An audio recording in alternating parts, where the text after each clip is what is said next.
اہدنا الصراط المستقیم، یہاں پہ آ کے پھر انعام مانگتے ہیں نبیوں جیسا، صراط الذین انعمت علیہم، ہم پہ بھی وہ انعام کر جو پہلے کیا ابراہیم کی آل پر، وہ تو پھر نبی بھی تھے، ان کی عورتیں بھی نبیاں تھیں۔ اب تھوڑا سا آگے آئیے تو پھر وہی قرآن، کیونکہ ان کو قرآن کی زبان سے اس لیے سمجھاتا ہوں کہ یہ اپنی کتاب سے بھی جاہل ہے۔ پھر آگے قرآن ہی وہ بتاتا ہے وَأَنْعَمَ اللَّهُ مِن نَبِيٍّ وَصِدِّقِينَ وَشُهَدَاءَ وَالصَّالِحِينَ، وہ انبیاء میں بھی ہوں گے، صدیق شہید صالحین میں ہوں گے۔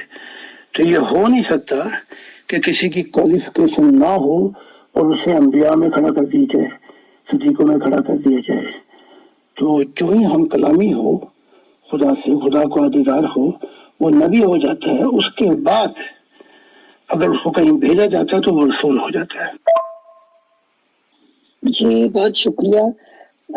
حضرت موسیٰ علیہ السلام کے حضرت خضر کے ساتھ سفر کا جو قصہ قرآن کریم میں بیان ہوا ہے، جس میں حضرت خضر نے حضرت موسیٰ علیہ السلام کو صرف اس شرط پر سفر کرنے کی ساتھ اپنی اجازت دی تھی کہ وہ کسی بارے میں بھی کوئی سوال نہ کرے، لیکن حضرت موسیٰ کے بار بار سوال کرنے پر حضرت خضر نے ان باتوں کی جو انہوں نے کیا تھا اس کی حکمت بتا کر حضرت موسیٰ سے معذرت کر لی کہ وہ مزید انہیں اپنے ساتھ سفر میں نہیں رکھ سکتے۔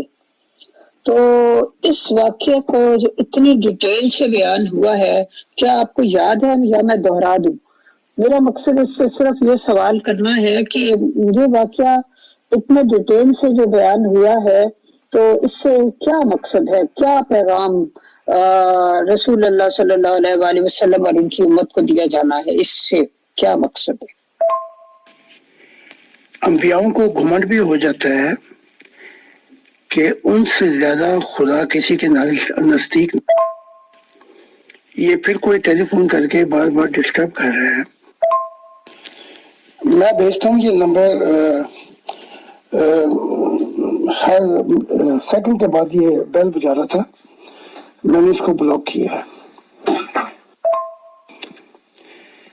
تو یہ حالات نوح پہ بھی گزرے ہیں، نوح پر، اور موسیٰ خاص کر اس بات کا گھمنڈ تھا کہ ہم کلامی خدا کی مجھ سے ہے، مجھ سے زیادہ اب کوئی انبیاء آئیں گے لیکن مجھ جیسا کوئی نہیں ہوگا۔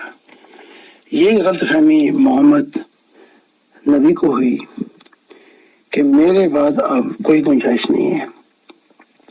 اور مجھ میں بھی ایک ایسا دور گزرا ہے کہ جب میں سمجھا کہ خدا مجھ سے زیادہ کسی کے نزدیک نہیں ہو سکتا، لیکن خدا کا شکر ہے اس کی محبت کی اور مشاہدات اور سفر نے مجھے یہ نشہ اتار دیا کہ خدا کسی کے پنجرے میں قید نہیں، کوئی عہد نہیں اس کا کسی سے، اور نہ ہی وہ کسی خاص امت سے یا خاص شخص سے اپنا عہد باندھتا ہے۔ وعدہ کرتا ہے تو پھر پھرتا نہیں، اپنے وعدے کو پورا کرتا ہے، لیکن اس کا عہد کائنات میں کسی مخلوقات سے خاص نہیں کہ اس کی عطا، اس کی عنایات صرف ان پہ ہوں گی۔ تو یہ سکھانا تھا موسیٰ کو، لیکن خضر کی جو ایک کمزوری تھی سب سے بڑی، وہ مجمع کو پسند نہیں کرتا تھا۔ موسیٰ نے دعوت بھی دی تھی کہ میرے ساتھ ہو کے مشن میں چلو، تو اس کا واقعہ کیوں یوں لے لیں، اویس کرنی جیسا واقعہ ہے۔ محمد رسول کے وقت میں تھے لیکن ملاقات نہیں ہو سکی، تو بلکہ محمد صاحب نے یہ کہا کہ عمر اور علی تمہاری اس سے ملاقات ہوگی تو اسے میرا سلام کہنا۔ مطلب یہاں ایک اور سوال میرے ذہن میں پیدا ہوا کہ تاریخ سے تو حضرت موسیٰ علیہ السلام کا کوئی ایسا سفر ثابت نہیں ہے، یہی ہے کہ جب ان کو مشن دیا گیا تھا تو وہ تورات میں بلعام کا تو ذکر ہے، لیکن خضر کا جو ذکر ہے یہ محمد صاحب نے اس کا ذکر کیا ہے، اور حقیقت یہ ہے کہ خضر نامی شخص تھا موسیٰ کے دور میں، اور میری خود بھی ملاقات ہو چکی ہے۔ تو نبی اس لیے تھا کہ خدا سے ہم کلامی کرتا تھا، لیکن میری یوں کہہ لیں کہ یہ صوفیہ سے زیادہ اس کا کوئی مقام نہیں تھا، کیونکہ اس نے کوئی مشن نہیں لیا، اس لیے نہ کوئی اس کی امت تھی، بلکہ یہ مجدد بھی نہیں تھا۔ تو ایز اے انڈیویجول انفرادی طور پہ اس کا خدا سے رشتہ تھا، تعلق تھا، ہم کلامی تھی، اس لیے میں اسے نبی کہتا ہوں، ورنہ یہ نبی کی کیٹیگری میں بھی نہیں آتا۔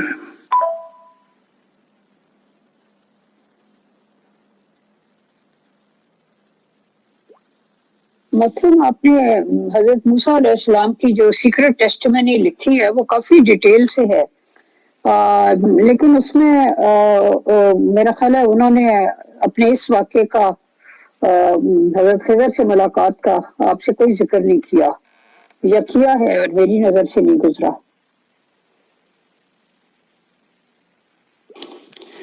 اب تو کتابیں بھی میں لکھتا جا رہا ہوں، اس لیے یاد نہیں رہتا، لیکن آپ صحیح کہہ رہی ہیں، میں نے ذکر اس کا اس لیے نہیں کیا کہ اس کا کوئی افیکٹ یا کوئی ایسا اثر ہو، کیونکہ جو شخص رہتا ہی تنہا تھا، کلندر بن کر، اور عوام سے دوری رہتا تھا، کوئی ایسی چیزیں ہوتی کہ میں اس سے انسانیت کو فائدہ ہوتا تو میں ضرور ذکر کر دیتا۔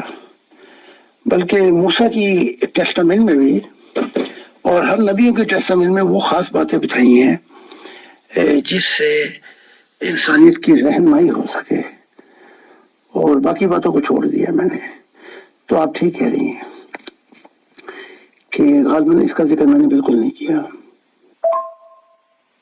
جی محترم، یہ مجھے خیال اس لیے آیا کہ قرآن پاک نے اتنی زیادہ ڈیٹیل سے اس قصے کا ذکر کیا ہے اور بتایا ہے کہ ان کو خضر صاحب کو علم لدنی دیا گیا تھا، من لدنا، یعنی ہم نے اپنے پاس سے اس کو علم دیا گیا تھا، اور یہ بعض صوفیوں کا بھی دعویٰ ہے کہ ان کے پاس علم لدنی ہے، یعنی ایک تو شریعت کا علم ہوتا ہے جو خدا کی طرف سے کچھ احکامات نازل کیے جاتے ہیں جن پر عمل کیا جائے، اور ایک ایسا علم ہوتا ہے جو کہیں سے نہیں سیکھا ہوتا، انسان کے اپنے دل سے پوچھتا ہے، جس کو علم لدنی کہتے ہیں۔ سوال میرا یہ ہے کہ کیا علم لدنی کا حامل ایک شخص شریعت کے حامل معاشرے میں شریعت کے خلاف بھی کوئی کام کر سکتا ہے؟ اس طرح تو کوئی بھی کسی کو قتل کر کے کہہ سکتا ہے کہ میں نے یہ کام علم لدنی کی روح سے کیا، مجھے پتا تھا یہ بچہ بڑا ہو کر اپنے والدین کے لیے رسوائی کا باعث بنے گا، وغیرہ وغیرہ، جیسا کہ خضر صاحب نے کیا تھا۔ یہ صوفیہ اکرام کا یہ علم لدنی یہ ایک علم تو ہے، لیکن اسے آپ انفرادی علم کہیں گے، انڈیویجول ایگزسٹنس، اس کا معاشرے سوسائٹی سے کوئی تعلق نہیں ہوتا، اور نہ ہی وہ کسی طریقے سے انسانیت پہ کچھ ایسے اثر انداز ہو سکتا ہے کہ جو نظام ہے اس کو چینج کرے۔ اور اگر حقیقت پوچھے تو ایسا علم والے لوگ سوسائٹی سے بہت آئسولیٹڈ ہوتے ہیں، یعنی کہ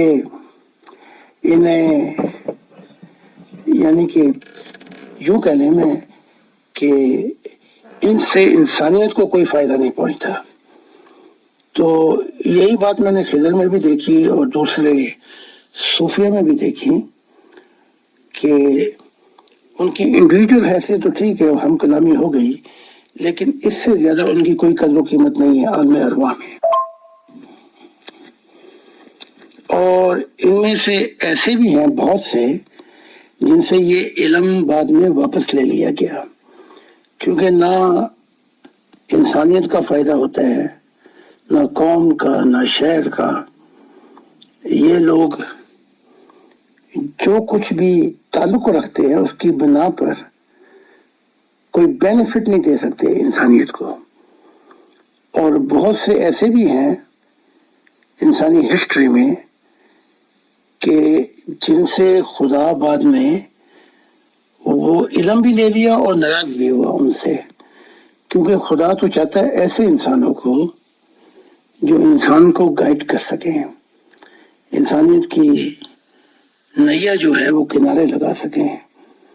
اور یہ لوگ بیکار ہیں اس معاملے میں، نہ گائیڈنس دیتے ہیں بلکہ سینے بسینہ کوئی کبھی آ جائے اکا دکا تو اس کے کان میں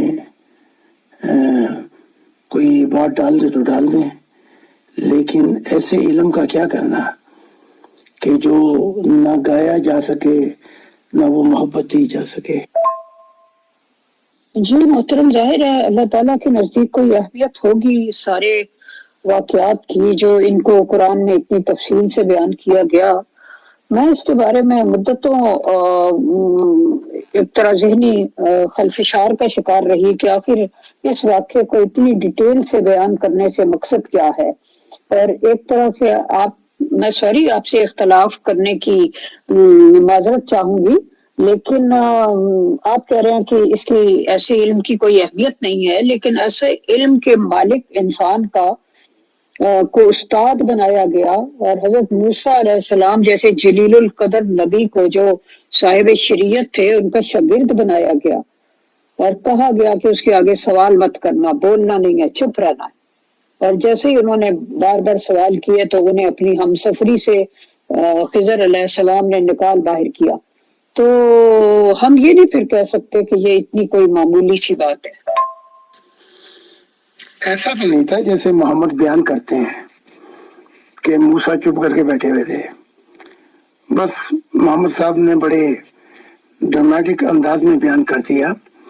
میں آپ کو اب حقیقت ہی بتا دیتا ہوں، میں چاہتا تو نہیں تھا کہ بات گول مول ہو جائے۔ خضر 3 دفعہ میرے پاس آیا جنگل میں اور کہا کہ میں تیرے ساتھ کام کرنا چاہتا ہوں۔ میں نے اسے پوچھا تو کیوں کام کرنا چاہتا ہے؟ کہنے لگا میں وہ علم جانتا ہوں جو انبیاؤں کو نہیں دیا گیا۔ میں نے کہا مجھے تیری ہرگز ضرورت نہیں ہے، کیونکہ اگر میں نے پوچھنا ہوگا تو میں خدا سے ہی پوچھ لوں گا۔ میرا تعلق جو ہے وہ وہاں تک ہے خدا سے کہ وہاں خضر کی بھی پہنچنی ہے، اور اس بات پہ میں نے اس کو اپنے ساتھ رکھنے سے انکار کر دیا۔ ہاں اگر وہ یہ کہتا کہ میں روح کی دنیا میں کوشش کرتا ہوں اور آپ کے ساتھ زمین پر رہ کر میں مشن چلاؤں گا، پھر علیحدہ بات تھی۔ سوائے رکھنے سے اور مجھے علم دینے سے مجھے خضر کی ہرگز کوئی ضرورت نہیں۔ جی محترم، میں نے صوفیہ کے واقعات بہت کثرت سے پڑھے ہیں، تذکرۃ الاولیاء اور اس طرح کی اور بے شمار کتابیں۔ اس میں بہت سے صوفیہ نے ذکر کیا ہے کہ وہ ابھی بھی زندہ ہیں، وہ ملتے ہیں لوگوں کو، خضر صاحب، اور بھولے بھٹکوں کو راستہ دکھاتے ہیں۔ اور جیسے کہ آپ نے بھی بتایا کہ 3 دفعہ آپ کی ملاقات ہوئی، تو کیا یہ کوئی فرضی شخصیت ہے، کوئی تمثیلی شخصیت ہے، یا یہ اب تک زندہ ہیں، یا یہ چکر کیا ہے؟ چکر یہ ہے کہ مذہب کے اندر بھی کثرت سے لوگوں کی روحانی حصے بند ہیں۔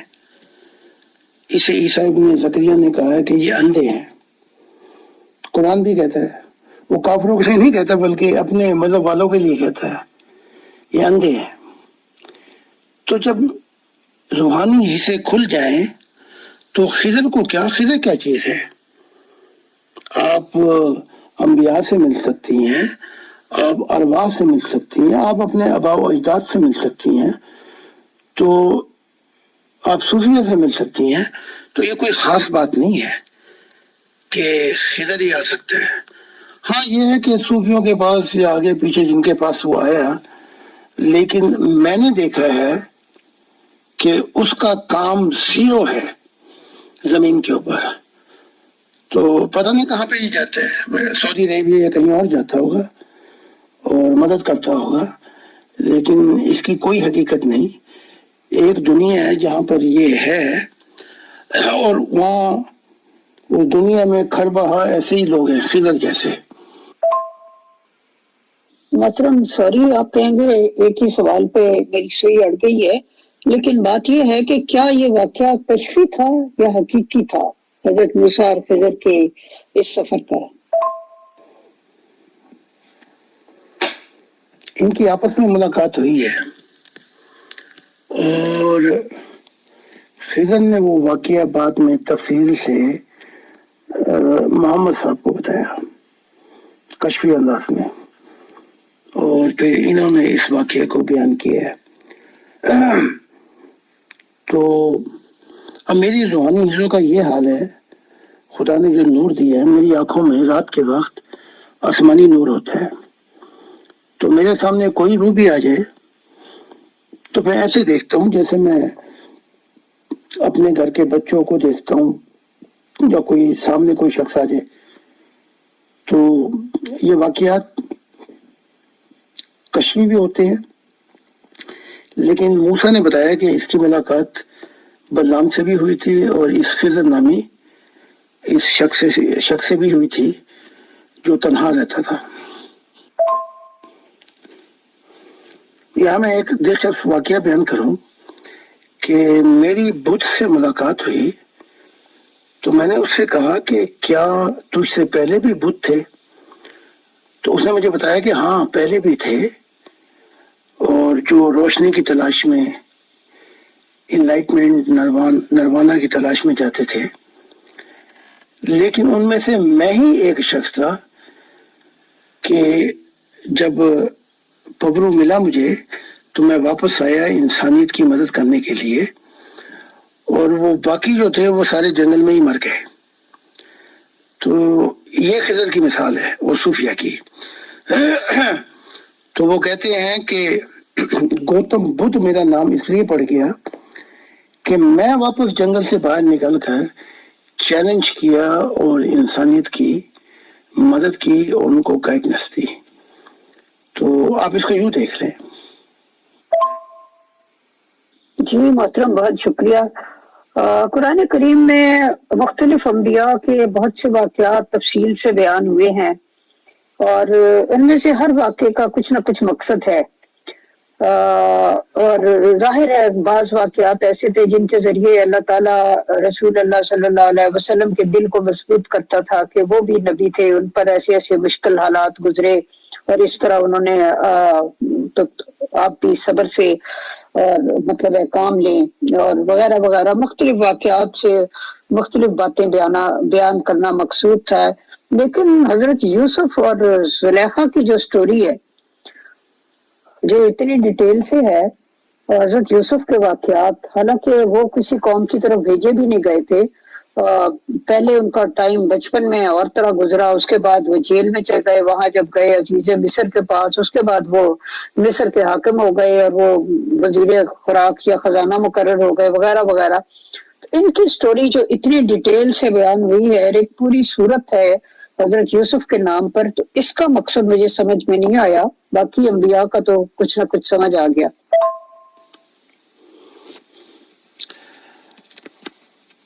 اب ہر انبیاء پہ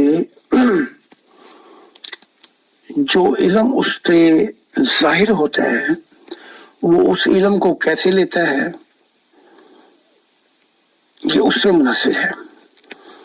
اب محمد صاحب نے اس واقعے کو بھی بڑی اہمیت دی ہے، لیکن اس واقعے کی اہمیت کو میں یوں سمجھتا ہوں کہ جو بنی اسرائیل کی بنیاد پڑی ہے سوسائٹی، اس کا جو سیرا جاتا ہے وہ یوسف پر جاتا ہے، کیونکہ یوسف نے پھر 73 جو ان کے خاندان کے لوگ تھے باپ سمیت، انہیں فرعون سے اجازت لے کر جشن کے علاقے میں ایک چھوٹا سا شہر آباد کیا تھا۔ تو یہ جو فاؤنڈیشن ہے اسرائیل کی اس کا جو سیرا ہے وہ یوسف پر ہے. پھر یہ بڑھتے رہے اور یوسف کی فاؤنڈیشن پر یہ 4 لاکھ ہو گئے تھے، بلکہ 6 لاکھ. یعنی 400 سال غلامی میں رہے اور موسیٰ کے دور میں یہ 6 لاکھ تھے. شاید اس لیے محمد صاحب نے اس کو زیادہ تفصیل سے بیان کیا ہے. تو میں ایک دن جنگل میں بیٹھا ہوا تو فرشتے نے مجھے کہا کہ یوسف تجھ سے ملنے کی اجازت مانگتا ہے. تو میں نے کہا آنے دو اس کو. تو یوسف مجھ سے ملا، جیسے اس کا حسن بیان کرتے ہیں قرآن، وہ بھی میں نے نہیں دیکھا. تو اب یہ محمد صاحب پر ہے کہ انہوں نے واقعات کو کیسے بیان کیا. اور پھر یوسف سے میری باتیں بھی ہوئیں. تو میں نے جو دیکھا ہے یوسف کے متعلق کہ میں اس کا اتنی تفصیلات سے اس لیے ذکر نہیں کیا کہ اس سے انسانیت کو کوئی بینیفٹ نہیں ملتے. اب یہ محمد صاحب نے کیا، اب یہ محمد صاحب پہ ڈیپینڈ ہے. میں قرآن سے وہ صورت یوسف کو نکالنے سے رہا. اب میں آئے دن یورپ میں ایسے ایسے حسین دیکھتا ہوں جن کا حسن یوسف سے بہت ہی زیادہ ہے، لیکن قرآن اس کو بڑے ڈراماٹک انداز میں بیان کرتا ہے. تو بہت سے انبیاء ایسے بھی ہیں جو یوسف تو کوئی چیز ہی نہیں ہے.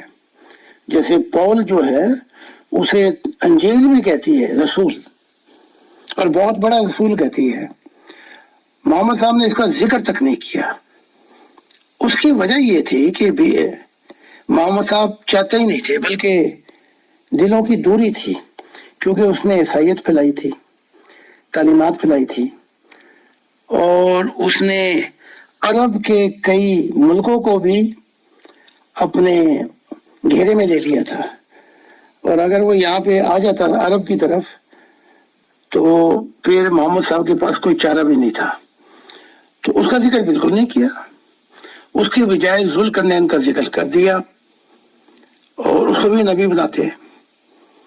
تو اب یہ تو مسلمانوں کی روحانی سے کھلے مشاہدات ہوں تو ان کی 14 طبق روشن ہوں اور آنکھیں کھلیں کہ روح کے مشاہدات سے تو انسان پہ بڑی عجیب حالت طاری ہو جاتی ہے.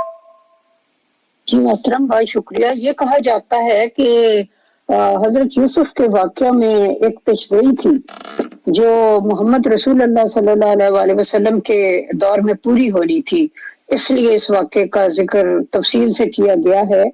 جیسے حضرت یوسف نے اپنے بھائیوں کو معاف کر دیا تھا، جیسا کہ انہوں نے بچپن میں ان کے ساتھ برا سلوک کیا اور انہیں کنویں میں پھینکا تھا، تو اس کے باوجود جب وہ ایک اعلیٰ پوزیشن پر فائز ہو گئے تھے تو وہ بھائی جو مجبور ہو کر ان کے سامنے آئے تو انہیں معاف کر دیا تھا. بالکل اسی طرح رسول اللہ صلی اللہ علیہ وسلم نے بھی مکہ میں جب اپنے دشمنوں پر فتح پا لی، فتح مکہ ہو گیا، تو وہی فکرہ کہا کہ آج تم پر کوئی گرفت نہیں، اور مطلب یہ کہ وہی سلوک کیا جو یوسف نے اپنے بھائیوں سے کیا تھا. کیا یہ سملیرٹی ہو سکتی ہے؟ مجھے آپ سے اختلاف ہے. یہاں اگر معاف نہ کرتے تو اپنی زد میں آتے. بہت سے لوگ محمد کے اپنے تھے، حتیٰ کہ یہی ابو سفیان جتنے سخت مخالفتیں کی اور عمر نے اس کو قتل کرنا چاہا محمد صاحب کے سامنے ہی، تو نہیں ہونے دیا محمد نے، کیونکہ ابو سفیان کی بیٹی ان کے گھر میں تھی، یہ ایک دوسرے کی رشتہ داریاں تھیں. لیکن یہ رحم اور یہ اپنا معافی یوسف کی ہم نے یہودیوں پہ نہیں دیکھی. ان کو سب کو زمین میں گاڑ کے صرف اس بات پہ کہ جبرائیل نے مجھے خبر دی ہے کہ یہ پتھر گرانا چاہتے تھے.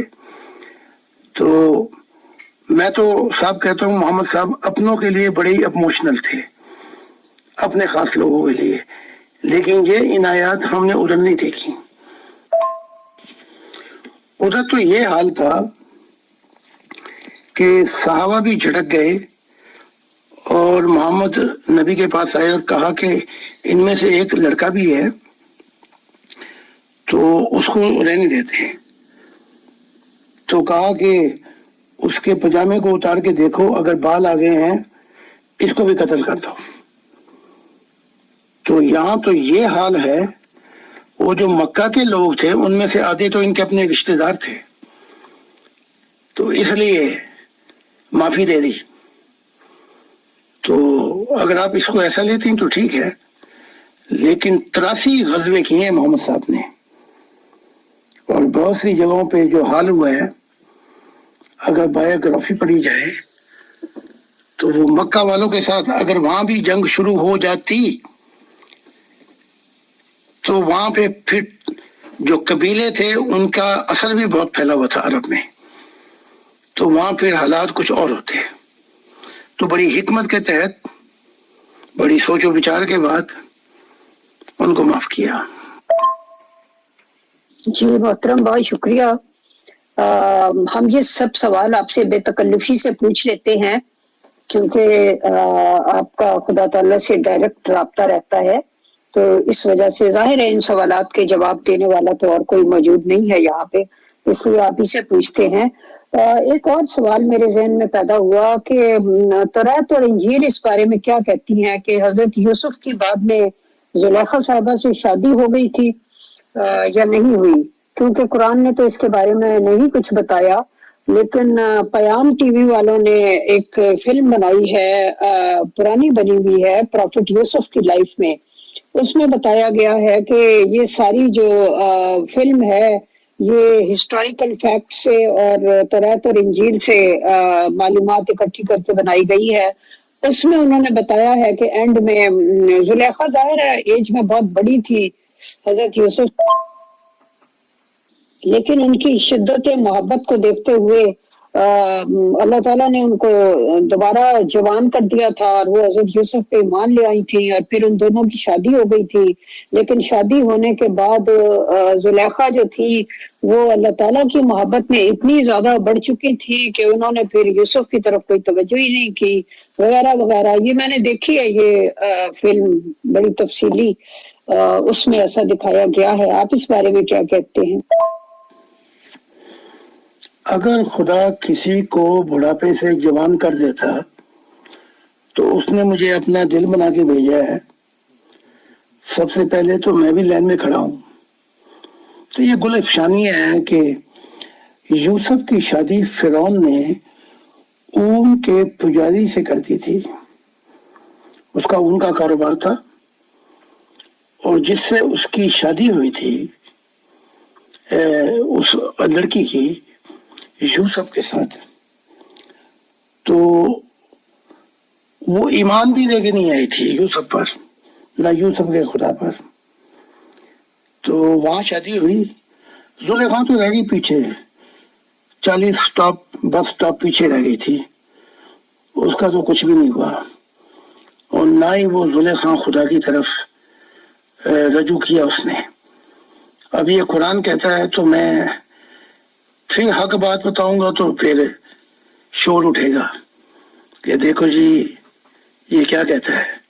وہ تو ہرگز ایمان لے کے نہیں آئی، نہ یوسف پر، وہ تو اپنے بتوں کی پوجا کرتی رہی.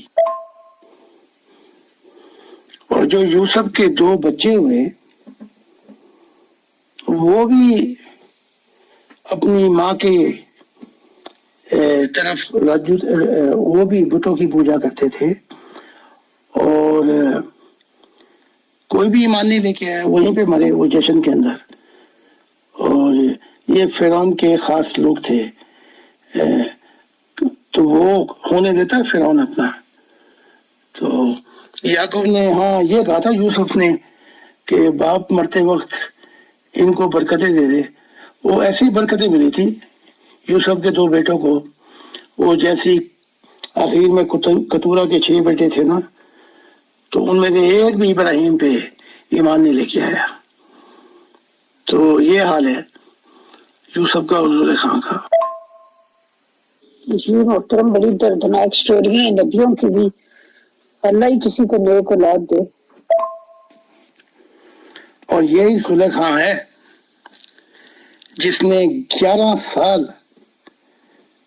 قید کروائی یوسف کو۔ تو اگر یہ رجوع کرتی خدا پر تو اس کو رحم نہیں آیا۔ جھوٹ باندھ کر اس نے یوسف کو، اس نے اپنے خامن کو کہا کہ جب تم نہیں تھے اس نے میرے ساتھ زبردستی زنا کرنے کی کوشش کی، کیونکہ اوروں کو بھی پتہ لگ گیا تھا۔ یہی وہ زلیخا ہے، قرآن میں عجیب طریقے سے واقعہ پیش کر دیا جاتا ہے۔ 11 سال قید کروانے والی زلیخا ہے اور پھنسی ہوئی ہے اپنا عالم برزخ کے اندر۔ اور یوسف جو فرعون جو تھا، جب یوسف نے حقیقت بتائی فرعون کو، تو فرعون تو زلیخا کو اور اس کے خامن کو قتل کرانے لگا تھا، دونوں کو۔ لیکن یہ یوسف ہے جس نے کہا کہ میں نے معاف کیا، درگزر کی۔ تو یہ عجیب عجیب کہانیاں، ٹھیک ہے محمد صاحب نے لکھ دی، اب کیا کیا جائے، لیکن حقیقت یہ ہے جو میں بیان کر رہا ہوں، اور ان کو سب کو میں جانتا ہوں کس دنیا میں ہیں، کیا کرتے ہیں، وہاں بھی ان کے فساد کیا ہیں، وہاں بھی یہ کیا کیا کر رہے ہیں اور کیا کیا نہیں کر رہے ہیں۔ تو دعا کریں کہ خدا ان مذہب والوں کے اندھے پن کو دور کرے، تاکہ ان کے اندھے پن جب دور ہوگا جب یہ خدا کے لیے اپنے دل و جان کو خدا کے لیے حاضر کر دیں گے۔ جی محترم، بہت بہت شکریہ۔ فیصل بھائی نے مجھے بتایا کہ آپ کو 5:30 بجے کوئی اور مصروفیت ہے۔ میں لاسٹ سوال کرتی ہوں کہ دجال کی بہت سی نشانیاں بتائی گئی ہیں، یعنی ایک آنکھ سے کونا وغیرہ، وہ تو خیر پتہ ہے کہ اس کے میننگ کیا ہے، سمبولک ہے وہ لفظ، لیکن یہ جو نشانی بتائی گئی ہے کہ اس کی پیشانی پر کافر لکھا ہوگا، جو ہر پڑھا لکھا اور جاہل مومن پڑھ لے گا، اس کا کیا مطلب ہے کہ اس کی پیشانی پر کافر لکھا ہو؟ ہاں مجھے جانا تھا، اس لیے آخری کوشچن ہونا چاہیے۔ کافر اس کی پیشانی پہ آپ دیکھ لیں کہیں بھی نہیں لکھا ہوا، لیکن یہ بھی حکمت کا پیغام ہے اور روحانی لوگوں کے لیے پیغام ہے کہ دجال جو ہوگا وہ سائنسی ترقی زیادہ کرے گا، روحانیت کا انکاری ہوگا، یعنی کہ اسے روحانیت سے اور مذہب سے کوئی دلچسپی نہیں ہوگی، اس کا تو ٹوٹلی انکاری ہوگا۔ اس لیے تمثیلی زبان میں کہا گیا ہے کہ ہر کوئی پہچانے گا۔ ہر کوئی تو نہیں پہچان سکتا، ہر کوئی تو یہ مذہب والے جو ہیں ان کے اندھے پن کا یہ حال ہے کہ گدھے کو گدھا لیتے ہیں کہ جس پر دجال بیٹھ کے آئے گا، اور آسمان سے اترنے کو یہ لیتے ہیں کہ ڈھول پٹیں گے اور وہ مسیح آئے گا۔ ہر کوئی نہیں، لیکن یہ تمثیلی پیغام ہے۔ اس کو اگر تفصیل سے آپ چاہیں گی تو یہ سوال آپ اگلی دفعہ رکھ دیں، میں اس کا تفصیل سے جواب دوں گا۔ محترم زاہد خان صاحب اینڈ پروگرام مینیجر مغل میم اور سبھی پیور ڈسکشن کے ممبرس کا بہت بہت شکریہ، جزاک اللہ، شکریہ۔ میں بھی پورے دل و جان سے امیر فیصل صاحب کا بھی اور آپ کا بھی شکر گزار ہوں کہ حق کی آواز کو، کہ وہ اگر انسانوں کے دل میں آ جائے تو انسان دل و جان سے خدا کی طرف رجوع کرتا ہے۔ تو اس سے بہت سے لوگوں کو روحانی فائدہ ہوگا۔ مذہبیوں کا تو میں نہیں کہہ سکتا، مذہبیوں کو فائدہ ہوگا، کیونکہ مذہبیوں کے لیے تو محمد رسول کا یہ قول کافی ہے کہ انہوں نے انبیاؤں کی قبروں کو سجدہ گاہ بنا ڈالا، خدا ان پہ لعنت کرے۔ تو بس ان کے نبیوں کا قول ان کے لیے کافی ہے۔